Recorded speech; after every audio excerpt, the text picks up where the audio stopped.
ಆತ್ಮೀಯ ವೀಕ್ಷಕರೇ, ತಮಗೆಲ್ಲರಿಗೂ 18ನೇ ಲೋಕಸಭಾ ಚುನಾವಣೆ 2024ರ ಚುನಾವಣಾ ಕರ್ತವ್ಯಕ್ಕೆ ಆತ್ಮೀಯವಾಗಿರುವಂತಹ ಸ್ವಾಗತ.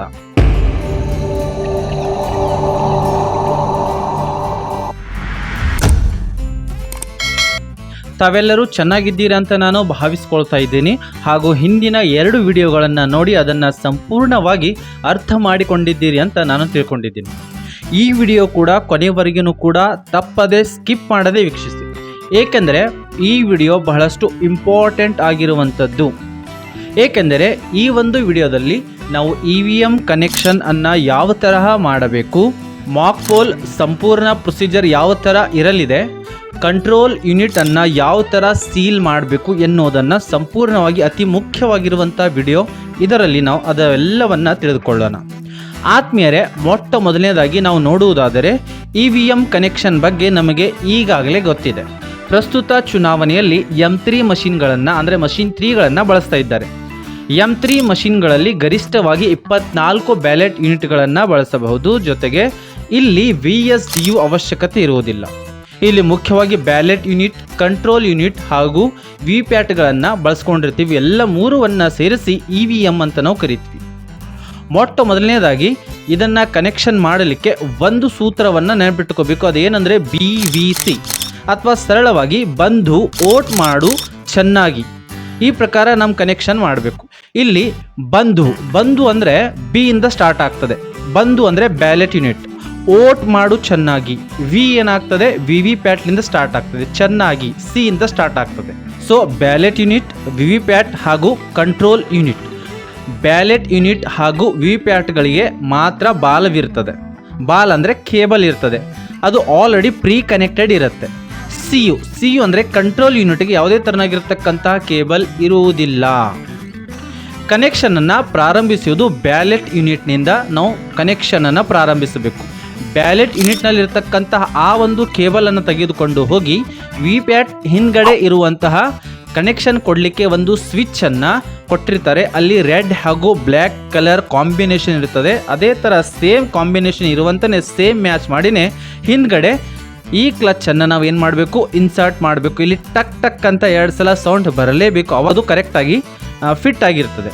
ಇದಾದ ಮೇಲೆ ವಿಪ್ಯಾಟ್ನಿಂದ ಕೇಬಲನ್ನು ತೆಗೆದುಕೊಂಡು ಹೋಗಿ, ವಿಪ್ಯಾಟ್ನಲ್ಲಿರ್ತಕ್ಕಂಥ ಕೇಬಲನ್ನು ತೆಗೆದುಕೊಂಡು ಹೋಗಿ ಕಂಟ್ರೋಲ್ ಯೂನಿಟ್ನ ಹಿಂದ್ಗಡೆ ಇರುವಂಥ ಸ್ವಿಚ್ನಲ್ಲಿ ರೆಡ್ ಮತ್ತು ಬ್ಲ್ಯಾಕ್ ಕಲರ್ ಕಾಂಬಿನೇಷನ್ ಜೊತೆಗೆ ಸ್ವಿಚ್ಚನ್ನು ಇನ್ ಮಾಡಬೇಕು. ಕ್ಲಚ್ಚನ್ನು ಅಲ್ಲಿ ಒತ್ತಬೇಕು. ಅಲ್ಲಿನೂ ಕೂಡ 2 ಸಲ ಸೌಂಡ್ ಬರುತ್ತೆ. ಇದಾದ ಮೇಲೆ ವಿಪ್ಯಾಟ್ ಹಿಂದ್ಗಡೆ ಒಂದು ಬ್ಲ್ಯಾಕ್ ನಾಬ್ ಇರ್ತದೆ. ಅದು ಟ್ರಾನ್ಸ್ಪೋರ್ಟ್ ಮೋಡ್ನಲ್ಲಿ ಯಾವತ್ತೂ ಇರ್ತದೆ, ಅಡ್ಡವಾಗಿ ಇರ್ತದೆ. ಅದನ್ನು ತಿರುಗಿಸಿ ನಾವು ಏನು ಮಾಡಬೇಕು, ವರ್ಟಿಕಲ್ ಆಗಿ ಮಾಡಬೇಕು. ಆವಾಗ ಅದು ವರ್ಕಿಂಗ್ ಮೋಡ್ಗೆ ಬರುತ್ತೆ. ತದನಂತರ ಕಂಟ್ರೋಲ್ ಯೂನಿಟ್ನ ಹಿಂದ್ಗಡೆ ಇರುವಂಥ ಸ್ವಿಚ್ಚನ್ನು ಮೇಲಕ್ಕೆ ಎತ್ತಿದಾಗ ಅದು ಆನ್ ಆಗುತ್ತೆ. ಕಂಟ್ರೋಲ್ ಯೂನಿಟ್ ಆವಾಗ ಪ್ರಾರಂಭ ಆಗುತ್ತೆ. ಇದರ ಜೊತೆಗೆ ನಮ್ಮ 3 ಮಷಿನ್ಗಳು ಏನಾಗ್ತವೆ, ಪ್ರಾರಂಭ ಆಗ್ತವೆ. 3 ಮಷಿನ್ಗಳಲ್ಲಿ green colour lamp indicator on ಆಗುತ್ತೆ. ಅದು ಉರಿತಿರಬೇಕು. ಆವಾಗ ಮಾತ್ರ ಕನೆಕ್ಷನ್ಗಳು ಕರೆಕ್ಟ್ ಇದ್ದಾವೆ, 3 ಮಷಿನ್ಗಳು ಕನೆಕ್ಟ್ ಆಗಿದ್ದಾವೆ ಅಂತ ಅರ್ಥ. ಇಲ್ಲಿ ಸಾಮಾನ್ಯವಾಗಿ ಒಂದು ಎರರ್ ಕೂಡ ನಾವು ನೋಡಬಹುದು. ನಾವು ಕೇಬಲನ್ನು ಜೋಡಿಸಿದಾಗ ನಮಗೆ CUನಲ್ಲಿ ಲಿಂಕ್ ಎರರ್ ಅಂತ ತೋರಿಸ್ತದೆ. ಸೊ ಇಲ್ಲಿ ಗಾಬರಿ ಆಗೋದು, ಆತಂಕಕ್ಕೆ ಒಳಗಾಗೋದು ಮಾಡಬಾರ್ದು. ಅಲ್ಲಿ ಏನಾಗಿರ್ತದೆ ಅಂದರೆ ಸರಿಯಾಗಿ ಕನೆಕ್ಷನ್ ಆಗಿರೋದಿಲ್ಲ. ಸೊ ಅದನ್ನು ಕನೆಕ್ಷನನ್ನು ಇನ್ನೊಂದು ಸಲ ಚೆಕ್ ಮಾಡಿಕೊಳ್ಳಿ, ಅಥವಾ ಇನ್ನೊಂದು ಸಲ ಎಲ್ಲವನ್ನು ತೆಗೆದು ಹಾಕಿ ಮತ್ತೆ ಒಂದು ಹೊಸ ಕನೆಕ್ಷನ್ ಕೊಡಿ. ಅವಾಗ ಲಿಂಕ್ ಎರರ್ ಏನಾಗುತ್ತೆ, ಕರೆಕ್ಟಾಗಿ ಬಿಡುತ್ತೆ. ಇನ್ನು ಬನ್ನಿ ಮಾರ್ಕ್ ಪೋಲ್ ಬಗ್ಗೆ ತಿಳಿದುಕೊಳ್ಳೋಣ. ಮಾಕ್ ಪೋಲ್ ನಮ್ಮ ಚುನಾವಣೆಯ ಆತ್ಮ ಅಂತ ಹೇಳ್ಬೋದು. ನಮ್ಮ ಚುನಾವಣೆಯ ಆತ್ಮ. ಯಾಕಂದರೆ ಇದು ಆದರೆ ಸಂಪೂರ್ಣ ನಮ್ಮ ಚುನಾವಣೆ ಮುಗಿದಂತಾನೆ. ನಮ್ಮ ಇಡೀ ದಿನದ ಚುನಾವಣೆ ಬಹಳಷ್ಟು ಸರಳವಾಗಿ ಹಾಗೂ ಸುಗಮವಾಗಿ ಸಾಗುತ್ತೆ. ಅದಕ್ಕಾಗಿ ಎಚ್ಚರಿಕೆಯಿಂದ ಬಹಳಷ್ಟು ಕಟ್ಟುನಿಟ್ಟಾಗಿ ಮಾಕ್ ಪೋಲನ್ನು ಮಾಡಬೇಕು. ಮಾಕ್ ಪೋಲ್ ಅಂದರೆ ಏನು? ಮಾಕ್ ಪೋಲ್ ಅಂದರೆ ಅಣುಕು ಮತದಾನ ಅಂತ ಕರಿತೀವಿ. ಇದನ್ನು PRO ಆದವರು ಕಂಡಕ್ಟ್ ಮಾಡ್ತಾರೆ. PRO ಅವರು ಹಿಂದಿನ ದಿನ ರಾತ್ರಿನೇ ಪೋಲಿಂಗ್ ಏಜೆಂಟರನ್ನ ನೇಮಕವನ್ನು ಮಾಡಿಕೊಂಡಿರ್ತಾರೆ. ಅವರ ನೇಮಕಾತಿ ಪತ್ರ ಹಾಗೂ ಏಜೆಂಟರ ಪರಿಶೀಲನೆ ಒಳಪಟ್ಟಿದ ನಂತರ ನಮೂನೆ 10ರಲ್ಲಿ ಅವರ ನೇಮಕಾತಿಯನ್ನು ಮಾಡಿಕೊಂಡಿರ್ತಾರೆ. ಬೆಳಿಗ್ಗೆ ಅವರಿಗೆ ಬರಲಿಕ್ಕೆ ಹೇಳ್ತಾರೆ. ಇನ್ನು ಮಾಕ್ ಪೋಲ್ ಯಾವಾಗ ಪ್ರಾರಂಭಿಸಬೇಕು ಎನ್ನುವಂಥ ಪ್ರಶ್ನೆನ ನೋಡುವುದಾದರೆ, ನಮಗೆಲ್ಲರಿಗೂ ಗೊತ್ತಿರುವಂತೆ ಈ ವರ್ಷದ ಚುನಾವಣಾ ಸಮಯ ಬೆಳಿಗ್ಗೆ 7 ಗಂಟೆಯಿಂದ ಸಾಯಂಕಾಲ 6 ಗಂಟೆವರೆಗೆ ಚುನಾವಣಾ ಸಮಯ ಇರಲಿದೆ. ಸೊ ಅದಕ್ಕಾಗಿ ಮಿನಿಮಮ್ ಆಗಿ 90 ನಿಮಿಷ ಮುಂಚಿತವಾಗಿ, ಅಂದರೆ ಸರಿಸುಮಾರಾಗಿ 1.5 ಗಂಟೆ ಮುಂಚಿತವಾಗಿ ಮಾಕ್ ಪೋಲ್ ಅಂದರೆ ಅಣುಕು ಮತದಾನದ ವಿಧಿವಿಧಾನಗಳನ್ನು ನಾವು ಏನು ಮಾಡಬೇಕಾಗ್ತದೆ, ಪ್ರಾರಂಭಿಸಬೇಕಾಗ್ತದೆ. ಇಲ್ಲಿ ಪೋಲಿಂಗ್ ಏಜೆಂಟರ ಉಪಸ್ಥಿತಿ ಬಹಳಷ್ಟು ಮುಖ್ಯವಾಗಿರುವಂಥದ್ದು. ಒಂದು ವೇಳೆ ಪೋಲಿಂಗ್ ಏಜೆಂಟರು ಹಾಜರಿ ಆಗದೇ ಇದ್ದಲ್ಲಿ ಅವರಿಗಾಗಿ ನಾವು 15 ನಿಮಿಷಗಳವರೆಗೆ ವೇಟ್ ಮಾಡಬೇಕು, ಅವರಿಗಾಗಿ ಕಾಯಬೇಕು. ಒಂದು ವೇಳೆ 15 ನಿಮಿಷಗಳು ಆದ ಮೇಲೇನೂ ಕೂಡ ಏಜೆಂಟರು ಗೈರು ಹಾಜರು ಆಗಿದ್ದಲ್ಲಿ ನಮ್ಮ PRO ಅವರು, ಮೈಕ್ರೋ ಅಬ್ಸರ್ವರ್ ಇದ್ದರೆ ಮೈಕ್ರೋ ಅಬ್ಸರ್ವರ್ ಅವರು ಹಾಗೂ ಇನ್ನಿತರ ಮತಗಟ್ಟೆ ಅಧಿಕಾರಿಗಳ ಸಮ್ಮುಖದಲ್ಲಿ ಮಾಕ್ ಪೋಲನ್ನು ಪ್ರಾರಂಭಿಸಿಬಿಡಬೇಕು. ಒಂದು ವೇಳೆ ಏಜೆಂಟರು ಮಾಕ್ ಪೋಲ್ನ ಮಧ್ಯದಲ್ಲಿ ಪ್ರವೇಶಿಸಿದಾಗ ಆವಾಗ ಮಾಕ್ ಪೋಲನ್ನು ಸ್ಟಾಪ್ ಮಾಡಬಾರ್ದು, ಹೊಸದಾಗಿ ಮಾಕ್ ಪೋಲನ್ನು ಸ್ಟಾರ್ಟ್ ಮಾಡಬಾರ್ದು. ಆ ಒಂದು ಮಾಕ್ ಪೋಲನ್ನೇ ಕಂಟಿನ್ಯೂ ಮಾಡಬೇಕು, ಮತ್ತೆ ಹೊಸದಾಗಿ ಮಾಕ್ ಪೋಲನ್ನು ಅವ್ರು ಬಂದಿದ್ದಾರೆ ಅಂತೇಳಿ ಸ್ಟಾರ್ಟ್ ಮಾಡಬಾರ್ದು. ಇನ್ನು ರಿಯಲ್ ಪೋಲಿಂಗ್ಗೆ ಯಾವ ಥರ ನಾವು ಮಷೀನ್ಗಳನ್ನು ಸೆಟ್ ಮಾಡಿಕೊಂಡಿರ್ತೀವೋ ಅದೇ ಥರ ವೋಟಿಂಗ್ ಕಂಪಾರ್ಟ್ಮೆಂಟ್ನಲ್ಲಿ ಒಂದು ಕಡೆ ಏನಿರ್ತದೆ, BU ಇರ್ತದೆ, ಇನ್ನೊಂದು ಕಡೆಗೆ VVPAT ಇರ್ತದೆ. ಇನ್ನು ಕಂಟ್ರೋಲ್ ಯೂನಿಟಲ್ಲಿ ಇರ್ತದೆ, ಥರ್ಡ್ ಪೋಲಿಂಗ್ ಆಫೀಸರ್ನ ಟೇಬಲ್ ಮೇಲೆ ಇರ್ತದೆ. ಅದೇ ಥರ ಮಾಕ್ ಪೋಲ್ನು ಕೂಡ ಅಡ್ವಾನ್ಸ್ ಆಗಿ ಆ ಥರ ಸೆಟ್ ಮಾಡ್ಕೊಂಡು ಇಟ್ಕೊಂಬಿಡಿ. ಇನ್ನು ಮಾಕ್ ಪೋಲ್ ಅಂಥದ್ದು ಮಾಡಲೇಬೇಕಾಗಿರುವಂಥ ಮ್ಯಾಂಡೇಟರಿ, ಇದು ಮಾಡಿದರೆ ನಮ್ಮ ಇಲೆಕ್ಷನ್ ಏನಾಗುತ್ತೆ, ಮುಂದೆ ಸಾಗುತ್ತೆ. ಈ ಒಂದು ಮ್ಯಾಂಡೇಟರಿ ಪ್ರಕ್ರಿಯೆ ಆಗಿದೆ. ಮಾಕ್ ಪೋಲನ್ನು ಕ್ಲಿಯರ್ ಬಟನ್ನದೊಂದಿಗೆ ಪ್ರಾರಂಭಿಸಬೇಕು ಹಾಗೂ ಕ್ಲಿಯರ್ ಬಟನ್ನದೊಂದಿಗೆ ನಾವು ಅದನ್ನು ಕೊನೆಗೊಳಿಸಬೇಕು. Start with clear, end with clear. ಇಲ್ಲಿ CBT CRCಯನ್ನು ನಾವು ಫಾಲೋ ಮಾಡ್ತೀವಿ, ಅದನ್ನು ನಾವೆಲ್ಲರೂ ಫಾಲೋ ಮಾಡಬೇಕು. ಇನ್ನು ಮಾಕ್ ಪೋಲ್ ಪ್ರಾರಂಭಿಸುವುದಕ್ಕಿಂತ ಮುಂಚೆ ಕ್ಲಿಯರ್ ಬಟನನ್ನು ಒತ್ತಿ ತದನಂತರ ಟೋಟಲ್ ಬಟನನ್ನು ಒತ್ತಬೇಕು. ಏಕೆ ಅಂದರೆ ಇದಕ್ಕಿಂತ ಮುಂಚೆ ಯಾವುದೇ ಥರನಾಗಿರ್ತಕ್ಕಂಥ ಮತಗಳು CUನಲ್ಲಿ ದಾಖಲಾಗಿಲ್ಲ ಅಂತ ನಾವು ಏಜೆಂಟ್ರಿಗೆ ತೋರಿಸ್ಬೇಕಾಗ್ತದೆ. ಈಗಾಗಲೇ ಇದು 0 ಇದೆ ಅಂತ ತೋರಿಸ್ಬೇಕು, ಕ್ಲಿಯರ್ ಮಾಡಬೇಕೆಲ್ಲವೂ ಕೂಡ. ಈಗ ಮಾಕ್ ಪೋಲನ್ನು ಬ್ಯಾಲೆಟನ್ನು ಒತ್ತಿ ಪ್ರಾರಂಭಿಸಬೇಕು. ಪ್ರತಿಯೊಬ್ಬ ಉಮೇದುವಾರನ ಬಟನನ್ನು ಈಕ್ವಲ್ ನಂಬರ್ಗಳಿಗೆ ಪ್ರೆಸ್ ಮಾಡಬೇಕು ಹಾಗೂ ನೋಟಾವನ್ನು ಕೂಡ ನಾವು ಏನು ಮಾಡಬೇಕಾಗ್ತದೆ, ಇಲ್ಲಿ ಬಳಸಬೇಕಾಗಿರುವಂಥದ್ದು. ಉದಾಹರಣೆಗೆ ನೋಟಾವನ್ನು ಸೇರಿಸಿಕೊಂಡು 5 ಕ್ಯಾಂಡಿಡೇಟ್ಗಳಿದ್ದರೆ ಪ್ರತಿಯೊಬ್ಬ ಕ್ಯಾಂಡಿಡೇಟನಿಗೆ ಅಂದರೆ ಪ್ರತಿಯೊಬ್ಬ ಉಮೇದುವಾರನಿಗೆ 10 ಮತಗಳನ್ನು ನೀಡಬೇಕು. ಅದೇ ಥರ ನೋಟಾಗೆ 10 ಮತಗಳನ್ನು ನೀಡಬೇಕು.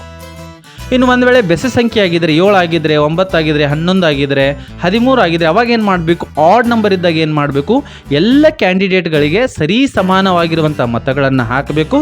ಇನ್ನು ಹೆಚ್ಚಿಗೆ ಉಳಿದ್ರೆ ಹೆಚ್ಚಿಗೆ ಮತಗಳನ್ನು ಯಾವುದಕ್ಕೆ ಕೊಡಬೇಕು ಅಂದರೆ ನೋಟಾಕ್ಕೆ ಕೊಡಬೇಕು. ಏಕೆ ಅಂದರೆ ನಮ್ಮ ಕ್ಯಾಂಡಿಡೇಟಿಗೆ ಹೆಚ್ಚಿಗೆ ಬಂದಿದ್ದಾವೆ, ಅವ್ರ ಕ್ಯಾಂಡಿಡೇಟ್ ಕಡಿಮೆ ಬಂದಿದ್ದಾವೆ ಅಂತ ಅವ್ರು ಏನು ಮಾಡಬಹುದು, ತಗಾದೆಯನ್ನು ತೆಗಿಬಹುದು. ಅದಕ್ಕಾಗಿ ಯಾವುದೇ ಥರನಾಗಿರ್ತಕ್ಕಂಥ ಗೊಂದಲವನ್ನು ಏಜೆಂಟರಲ್ಲಿ ಸೃಷ್ಟಿಯನ್ನು ಮಾಡಬಾರ್ದು. ಯಾವ ಉಮೇದುವಾರನಿಗೆ ಎಷ್ಟು ಮತಗಳನ್ನು ಹಾಕಿದ್ದೀರಿ ಎನ್ನುವುದನ್ನು ಒಂದು ರಫ್ ಪೇಪರ್ನಲ್ಲಿ ಬರೆದಿಟ್ಕೊಳ್ಳಿ. ಏಕೆಂದರೆ ಹಾಕಿರುವ ಮತಗಳು ಹಾಗೂ ರಿಸಲ್ಟ್ ಸೆಕ್ಷನ್ನಲ್ಲಿ ರಿಸಲ್ಟ್ ಬಂದ ನಂತರ ಬಂದಿರುವಂಥ ಮತಗಳು ಏನಾಗಿರಬೇಕು, ನಮ್ಮ ಈಕ್ವಲ್ ಆಗಿರುವುದು ಬಹಳಷ್ಟು ಮುಖ್ಯವಾಗಿರುವಂಥದ್ದು. ಇನ್ನು ನೋಟಾ ಸಹಿತ 50 ಮತಗಳನ್ನು ಚಲಾಯಿಸಿದ ನಂತರ ಕ್ಲೋಸ್ ಬಟನನ್ನು ಒತ್ತಿ ಮಾಕ್ ಪೋಲನ್ನು ಕ್ಲೋಸ್ ಮಾಡಬೇಕು. ಅದಾದ ಮೇಲೆ ಬ್ಯಾಲೆಟ್ ಬಟನನ್ನು ಒತ್ತಿ ಹಾಗೂ ಅದು ಇನ್ವ್ಯಾಲಿಡ್ ಅಂತ ತೋರಿಸ್ತದೆ ಹಾಗೂ ಏಜೆಂಟ್ರಿಗೆ ತಿಳಿ ಹೇಳಿ. ಕ್ಲೋಸ್ ಬಟನ್ ಒತ್ತಿದ ಮೇಲೆ ಯಾವುದೇ ಥರನಾಗಿರ್ತಕ್ಕಂಥ ಮತ ಚಲಾವಣೆ ಆಗಂಗಿಲ್ಲ ಇನ್ನು ಮುಂದೆ ಅಂತ ಅವರಿಗೆ ತಿಳಿಸಿ ಹೇಳಬೇಕು. ಅದಾದಮೇಲೆ ರಿಸಲ್ಟ್ ಬಟನನ್ನು ಒತ್ತಿ candidate wise mock poll result ನಮಗೆ ಅಲ್ಲಿ ಶೋ ಆಗುತ್ತೆ, ಡಿಸ್ಪ್ಲೇ ಆಗುತ್ತೆ. ಅವರೆಲ್ಲರೂ ಅಂದರೆ ಏಜೆಂಟ್ರೆಲ್ಲರೂ ಸ್ಯಾಟಿಸ್ಫೈ ಆದ ಮೇಲೆ ಕ್ಲಿಯರ್ ಬಟನನ್ನು ಒತ್ತಿ ಹಾಗೂ ವೋಟಿಂಗ್ ರಿಸಲ್ಟನ್ನು CUನಿಂದ ಕ್ಲಿಯರ್ ಮಾಡಿ. ಮತ್ತು ಕ್ಲಿಯರ್ ಬಟನನ್ನು ಒತ್ತಿ ಅದೆಲ್ಲವನ್ನು ಕ್ಲಿಯರ್ ಮಾಡಬೇಕು.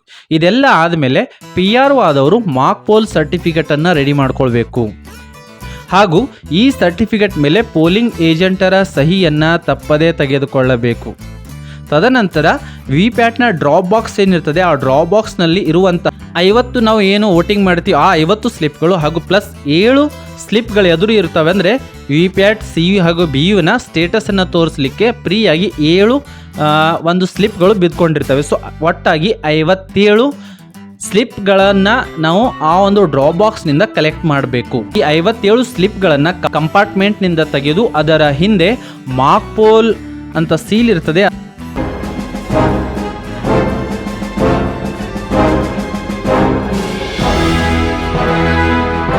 ಅದನ್ನು ಅದರ ಹಿಂದೆ ಬ್ಯಾಕ್ ಸೈಡನ್ನು ತಪ್ಪದೆ ಆ ಒಂದು ಸೀಲನ್ನು ಹಾಕಬೇಕು. ಈ ಎಲ್ಲ ಸ್ಲಿಪ್ಗಳು ಅಂದರೆ 57 ಸ್ಲಿಪ್ಗಳನ್ನು ಬ್ಲ್ಯಾಕ್ ಕವರ್ ಕೊಟ್ಟಿರ್ತಾರೆ. ಆ ಒಂದು ಕವರ್ನಲ್ಲಿ ಹಾಕಿ ಅದಕ್ಕೆ ಅಂಟ ಹಾಕಿ ಅದನ್ನು ಪ್ಯಾಕ್ ಮಾಡಬೇಕು. ತದನಂತರ ಒಂದು ಪ್ಲಾಸ್ಟಿಕ್ ಡಬ್ಬಿಯನ್ನು ಕೊಟ್ಟಿರ್ತಾರೆ. ಆ ಒಂದು ಡಬ್ಬಿಯಲ್ಲಿ ಆ ಒಂದು ಬ್ಲ್ಯಾಕ್ ಕವರನ್ನು ಇಡಬೇಕು ಹಾಗೂ ಪ್ಲಾಸ್ಟಿಕ್ ಬಾಕ್ಸ್ ಮೇಲೆ ಪ್ರಾಪರ್ ಆಗಿ ಪಿಂಕ್ ಪೇಪರ್ ಸೀಲ್ ಎನ್ನುವುದನ್ನು ಕೊಟ್ಟಿರ್ತಾರೆ. ಅದನ್ನು ಕೊಟ್ಟಿದ್ರೆ ಅದನ್ನು ಪ್ಯಾಕ್ ಮಾಡಬೇಕು ಹಾಗೂ ಸೀಲ್ ಮಾಡಬೇಕು. ತದನಂತರ ಕಂಟ್ರೋಲ್ ಯೂನಿಟನ್ನು ಸ್ವಿಚ್ ಆಫ್ ಮಾಡಬೇಕು. ಇದಾದ ಮೇಲೆ ವಿವಿಪ್ಯಾಟ್ ಕಂಪಾರ್ಟ್ಮೆಂಟ್ನ ಸಂಪೂರ್ಣವಾಗಿ ಖಾಲಿ ಇದೆ ಅಂತ ಏಜೆಂಟ್ರಿಗೆ ತೋರಿಸ್ಬೇಕು. ಇಲ್ಲಿ ಯಾವುದೇ ತರಹದ ಸ್ಲಿಪ್ ಇಲ್ಲ ಅಂತವರಿಗೆ ತೋರಿಸ್ಬೇಕು. ಹಾಗೂ ವಿವಿಪ್ಯಾಟ್ ಕಂಪಾರ್ಟ್ಮೆಂಟನ್ನು ದಾರ ಹಾಗೂ ಅಡ್ರೆಸ್ ಟ್ಯಾಗ್ನಿಂದ ಗಟ್ಟಿಯಾಗಿ ಅದನ್ನು ಸೀಲ್ ಮಾಡಬೇಕು. ಇನ್ನು ರಿಸಲ್ಟ್ ಕ್ಲಿಯರ್ ಆದಮೇಲೆ TUN ಸಂಪೂರ್ಣವಾಗಿ ಸ್ವಿಚ್ ಆಫ್ ಮಾಡಬೇಕು. ಏಕೆ ಅಂದರೆ ಅಲ್ಲಿ ಮತ್ತೆ ಯಾವುದಾದ್ರೂ ಬಟನ್ಗಳು ಪ್ರೆಸ್ ಆಗುವಂಥ ಸಾಧ್ಯತೆಗಳು ಇರ್ತವೆ. ಕಂಟ್ರೋಲ್ ಯೂನಿಟ್ನ ರಿಸಲ್ಟ್ ಕಂಪಾರ್ಟ್ಮೆಂಟ್ ಅನ್ನ ಇನ್ನರ್ ಡೋರ್ ಅನ್ನು ಓಪನ್ ಮಾಡಿ ಹಾಗೂ ಗ್ರೀನ್ ಪೇಪರ್ ಸೀಲ್ ನಮಗೆ ಈಗಾಗಲೇ ಕೊಟ್ಟಿರ್ತಾರೆ.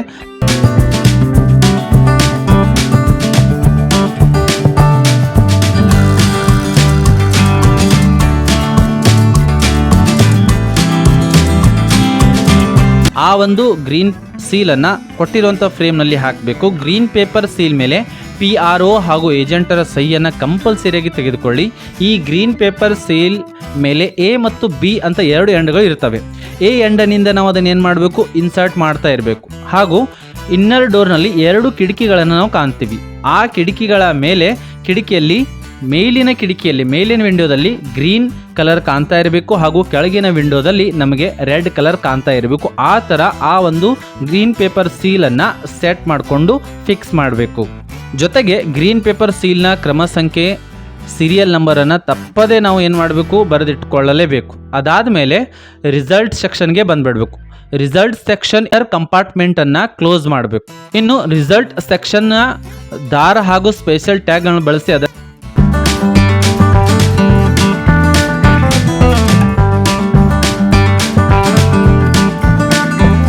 ಸೀಲ್ ಮಾಡಬೇಕು. ಹಾಗೂ ಸ್ಪೆಷಲ್ ಟ್ಯಾಗ್ ಸೀರಿಯಲ್ ನಂಬರ್ ಬರೆದಿಟ್ಕೊಳ್ಬೇಕು. ಅದರ ಮೇಲೆ PRO ಆದವರು ಸ್ಪೆಷಲ್ ಟ್ಯಾಗ್ ಮೇಲೆ ಸಹಿಯನ್ನು ಮಾಡಬೇಕು.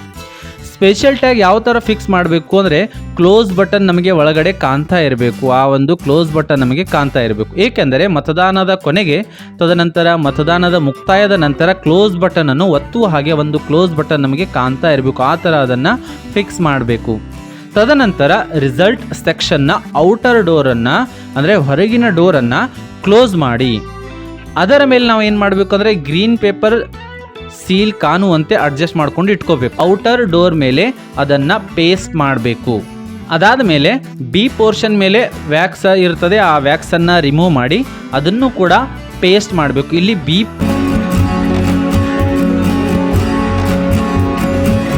ಪೋರ್ಷನ್ ಅನ್ನು ಪೇಸ್ಟ್ ಮಾಡಿದ ಮೇಲೆ ಸೀರಿಯಲ್ ನಮಗೆ ಮೇಲ್ಗಡೆ ಕಾಣ್ತಾ ಇರಬೇಕು. ಆ ಥರ ಅದನ್ನು ಫಿಕ್ಸ್ ಮಾಡಬೇಕು. ಇದಾದ ಮೇಲೆ ರಿಸಲ್ಟ್ ಸೆಕ್ಷನ್ ಔಟರ್ ಕಂಪಾರ್ಟ್ಮೆಂಟನ್ನು ದಾರ ಹಾಗೂ ಕೊಟ್ಟಿರುವಂಥ ಅಡ್ರೆಸ್ ಟ್ಯಾಗನ್ನು ಬಳಸಿಕೊಂಡು ಗಟ್ಟಿಯಾಗಿ ಭದ್ರವಾಗಿ ನಾವು ಏನು ಮಾಡಬೇಕು, ಅದನ್ನು ಸೀಲ್ ಮಾಡಬೇಕು. ಇದಾದ ಮೇಲೆ ನಮಗೆ ಪ್ರತಿ ಸಲ ABCD ಪಿಂಕ್ ಸೀಲನ್ನು ಕೊಡ್ತಾ ಇದ್ರು. ಆದರೆ ಈ ಸಲ ಪಿಂಕ್ ಸ್ಟ್ರಿಪ್ ಸೀಲನ್ನು ಕೊಡಂಗಿಲ್ಲ. ಹೊರತಾಗಿ ಕೇವಲ ಪಿಂಕ್ ಸ್ಟ್ರಿಪ್ ಸೀಲ್ ಕೊಡ್ತಾರೆ.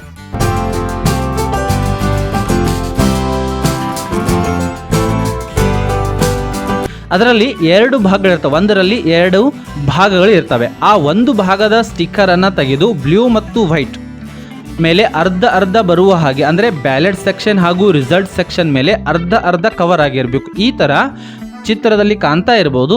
ಈ ಥರ QR ಕೋಡ್ ಮೇಲೆ ಕಾಣುವ ಹಾಗೆ ಕ್ಲೋಸ್ ಬಟನ್ ಕೆಳಗಡೆ ಹಾಗೂ ಟೋಟಲ್ ಬಟನ್ ಮೇಲೆ ಮಧ್ಯದಲ್ಲಿ ಅದನ್ನು ನಾವು ಏನು ಮಾಡಬೇಕು, ಸ್ಟಿಕ್ ಮಾಡಬೇಕು. ಇನ್ನು ಉಳಿದಿರುವಂಥ ಇನ್ನೊಂದು ಭಾಗ ಏನಿರ್ತದೆ ಆ ಸ್ಟಿಕ್ಕರನ್ನು ತೆಗೆದು ಇನ್ನೊಂದು ಕಡೆ ಬ್ಯಾಲೆಟ್ ಬಟನ್ ಮೇಲ್ಗಡೆ QR ಕೋಡ್ ಕಾಣುವಂತೆ ಅದನ್ನು ಪೇಸ್ಟ್ ಮಾಡಬೇಕು, ಸ್ಟಿಕ್ ಮಾಡಬೇಕು. ಇನ್ನು ಔಟರ್ ಪಿಂಕ್ ಪೇಪರ್ ಸೀಲ್ ಮೇಲೆ PRO ಆದವರು ಸಹಿಯನ್ನು ಮಾಡಬೇಕು. ಈ ಥರ ನಮ್ಮ ಅಣುಕು ಮತದಾನ ಸಂಪೂರ್ಣವಾಗಿ ಕೊನೆಗೊಳ್ಳುತ್ತದೆ. ಈ ಥರ ನಾವು CUಯನ್ನು ಸೀಲ್ ಮಾಡ್ಬೋದು. ತಪ್ಪದೆ ಮಾರ್ಕ್ಪೋಲ್ ಸರ್ಟಿಫಿಕೇಟನ್ನು PRO ಆದವರು ಬರೆದಿಟ್ಕೊಳ್ಳಬೇಕು, ಅದನ್ನು ರೆಡಿ ಮಾಡಬೇಕು. ಇನ್ನು ಸರಿಯಾಗಿ 7 ಗಂಟೆಗೆ ರಿಯಲ್ ಮತದಾನ, ನೈಜ ಮತದಾನ ಕಂಟ್ರೋಲ್ ಯೂನಿಟ್ ಅನ್ನು ಆನ್ ಮಾಡುವುದರ ಜೊತೆಗೆ ನಾವು ಏನು ಮಾಡಬೇಕು, ಪ್ರಾರಂಭಿಸಬೇಕು. ಇನ್ನು ಇನ್ನೊಂದು ಗಮನಿಸಬೇಕಾಗಿರುವಂಥ ಅಂಶ ಏನು ಅಂದರೆ ಮೊದಲನೇದಾಗಿ 7 ಗಂಟೆಗೆ ಪ್ರಾರಂಭ ಆದಮೇಲೆ ಮೊದಲನೇ ಮತ ಬ್ಯಾಲೆಟ್ ಯೂನಿಟ್ನಲ್ಲಿ ದಾಖಲಾದ ಮೇಲೆ ಬ್ಯಾಲೆಟ್ ಯೂನಿಟಲ್ಲಿ ಒಂದು ವೋಟನ್ನು ಹಾಕಿದ ಮೇಲೆ ಕಂಟ್ರೋಲ್ ಯೂನಿಟ್ನಲ್ಲಿ ನಾವು ಒಂದ್ಸಲ ಏನು ಮಾಡಬೇಕು, ಟೋಟಲ್ ಬಟನನ್ನು ಒತ್ತಿ ನೋಡಬೇಕು. ಆ ಒಂದು ವೋಟ್ ಪೋಲ್ ಆಗಿದೆಯೋ ಅಥವಾ ಇಲ್ಲ. ಅಲ್ಲಿ ಟೋಟಲ್ ಪೋಲ್ಡ್ ವೋಟ್ 1 ಅಂತ ಬಂದರೆ ನಮ್ಮ ನೈಜ ಮತದಾನ ನಾವು ಪ್ರಾರಂಭ ಮಾಡ್ಬೋದು. ಈ ಥರ ಎಲ್ಲ ಪ್ರೊಸೀಜರನ್ನು ಕಂಪ್ಲೀಟ್ ಮಾಡಬೇಕಾಗತ್ತೆ. ಈ ಒಂದು ವಿಡಿಯೋ ನಿಮಗೆ ಇಷ್ಟವಾಗಿದ್ದರೆ ತಪ್ಪದೇ ಜಕಾರ ಅಕಾಡೆಮಿಯನ್ನು ಸಬ್ಸ್ಕ್ರೈಬ್ ಮಾಡಿ. ಚುನಾವಣೆಗೆ ಸಂಬಂಧಿಸಿದಂತೆ ಯಾವುದೇ ಸಮಸ್ಯೆಗಳು ಇದ್ದಲ್ಲಿ ಕಮೆಂಟ್ ಬಾಕ್ಸಲ್ಲಿ ಕಮೆಂಟನ್ನು ಕೂಡ ಮಾಡಬಹುದು. ಅದಕ್ಕೆ ಉತ್ತರವನ್ನು ಕೊಡುವಂಥ ಸರ್ವ ಪ್ರಯತ್ನಗಳನ್ನು ನಾನು ಮಾಡ್ತೇನೆ. ಹಾಗೂ ಮುಂದೆ ಮತದಾನದ ದಿನ ಏನೆಲ್ಲ ಮಾಡಬೇಕು, ವಿಶೇಷ ಸನ್ನಿವೇಶಗಳು ಏನೆಲ್ಲ ಎದುರಾಗ್ತವೆ, ಯಾವೆಲ್ಲ ಸಮಸ್ಯೆಗಳು ಎದುರಾಗ್ತವೆ, ಅದಕ್ಕೆ ಯಾವೆಲ್ಲ ಸೊಲ್ಯೂಷನ್ಗಳು ಇರ್ತವೆ ಅನ್ನೋದನ್ನು ಮುಂದಿನ ವಿಡಿಯೋದಲ್ಲಿ ನಾನು ವಿವರಿಸ್ತೀನಿ. ಮತ್ತೆ ನಾವು ಭೇಟಿಯಾಗೋಣ ಮುಂದಿನ ವಿಡಿಯೋದಲ್ಲಿ. ಜೈ ಹಿಂದ್.